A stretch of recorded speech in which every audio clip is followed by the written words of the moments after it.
A Premier League club has reignited their interest in one of Celtic's best players as the transfer window gets closer and the numbers involved are serious. We have also got a former Celtic hero saying O'Neill will have demanded guarantees from the board before signing on. AC Milan confirmed at Celtic Park for a pre-season clash, and a really emotional interview from Alistair Johnston looking back on the longest season of his career. Let's get into it.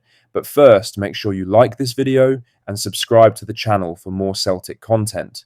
Nottingham Forest have reignited their interest in Arne Engels, and this time around they are far from the only club in the running. Forest were relentless in January, submitting 3 separate bids for the Belgian midfielder, with the final offer believed to be worth around £25 million. Celtic knocked them all back during the title run-in and made clear the player was not for sale. Now, the window is opening in 5 days, and that situation has changed significantly. According to Sky Sports reporter Anthony Joseph, it is not just Forest who are in the picture. Sunderland and Fulham are also monitoring Engels ahead of the window opening, while AC Milan have been linked with him in recent weeks following his impressive campaign. That is 4 major clubs from 2 different countries, all looking at the same 22-year-old. What makes the situation more interesting is that Engels recently changed agents. In football, that move very rarely happens for no reason. It almost always signals that a player and his new representation are positioning themselves for a significant move. The facts around his contract are important too. He still has 2 years remaining on his deal at Parkhead, which means Celtic are under no pressure to sell. If Forest or anyone else wants him, they will have to come in with a number that makes sense for the club. Given that he was signed for £11 million and contributed 7 goals and 8 assists in a title-winning season, that number will not be small. The transfer window opens on the 15th of June. If those bids are coming, they could arrive very quickly.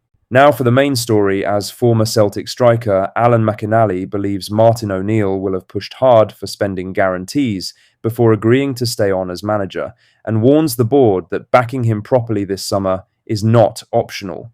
O'Neill delivered the league and the Scottish Cup after returning in the most chaotic of circumstances.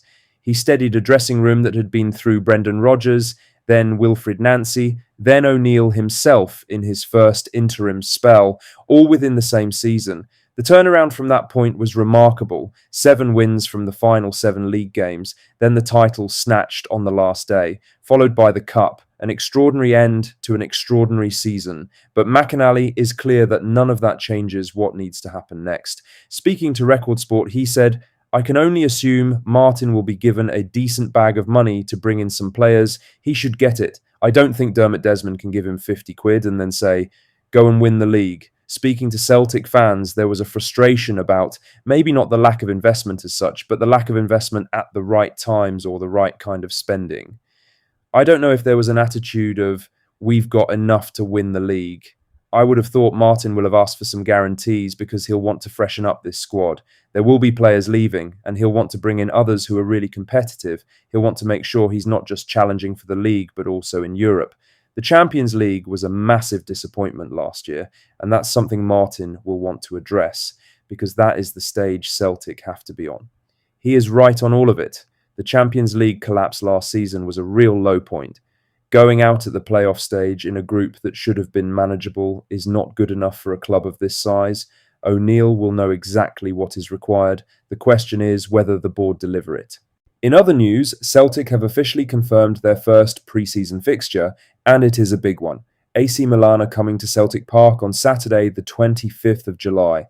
The 2 clubs have a real history. They met 8 times between 2004 and 2014, with the most memorable moment being a famous 2-1 victory in 2007 when Scott McDonald scored a last-minute winner in Glasgow to send Celtic Park into complete pandemonium.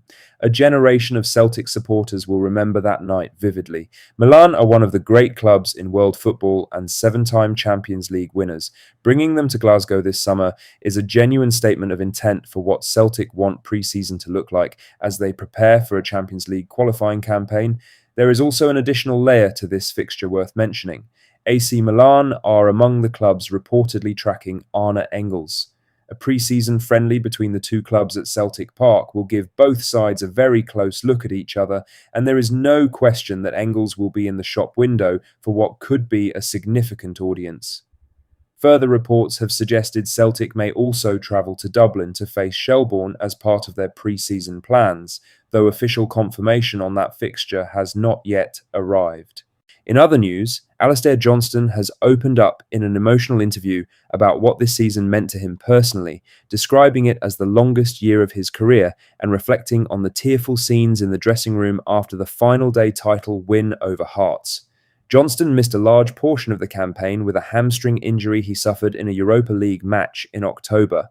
For a player of his quality and energy, 6 months on the sidelines watching teammates go through the ups and downs of one of the most turbulent Celtic seasons in recent memory was extremely difficult. When he came back, the difference was immediate. His pace, his directness, his leadership qualities all shone through from the moment he stepped back in. He was a key part of the run-in that brought the title home. Speaking to the Scotsman, Johnston reflected on the final whistle against Hearts, saying, "When I heard the final whistle, and you see how much it means to not only the players, but the senior players that won a ton. When you look at James Forrest, Cal McGregor, but also the backroom staff, the kit men, and you see, wow, these guys, each of them, have won whatever I have multiplied by 5 in terms of trophies. The tears of joy, how much they've been through this entire year. I think that puts it all into perspective. I really didn't play much football, but at the same time, it felt like the longest year. He is now heading into the World Cup with Canada, one of the host nations this summer, which adds another layer of excitement to what is already a big few months for the 27-year-old.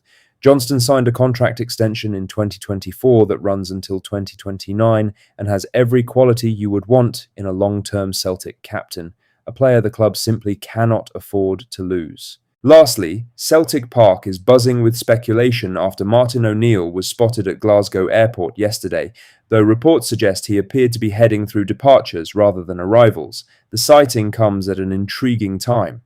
O'Neill's appointment as permanent manager has been widely reported and agreed in principle following a meeting with Dermot Desmond in London, but an official club announcement has still not been made.